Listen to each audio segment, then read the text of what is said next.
One of the things that you can say about decision making is that I can understand how to construct a perfect decision.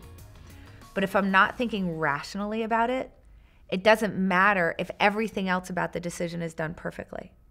So, one of the examples I give is that if you falsely believe, because you have, say, a mental illness, that there are people who are hunting you down and trying to kill you, then doing things like carrying weapons on you, stabbing strangers who approach you suddenly, having many, many locks on your doors. Like, all of those things are actually very rational choices if you accept the premise, people are trying to kill me.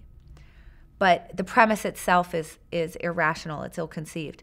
So that's the example that I give, that if you're not thinking rationally, it doesn't matter if the rest of the decision process is actually quite rational and quite logical, because it's based on something that is irrational. So one of the things that's very problematic for poker players is that under conditions where you're very emotional, you tend to be thinking irrationally.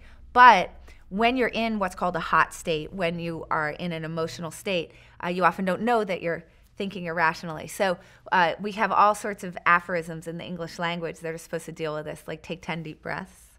Why don't you sleep on it? That would be one. So those are all trying to get you into a cold state. Like, stop making any decisions right now because you're totally irrational at this moment. Let's get you calmed down before you make more decisions. So you're playing poker and you're losing, and so then you're on tilt. And so you're super irrational at that moment.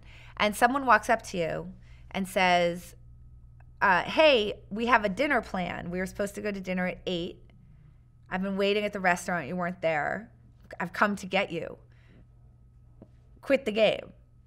And the person says the same thing every time. I can't quit. This game is great, and I'm stuck, which means I'm losing. And if you think about it, that's an incredibly irrational choice.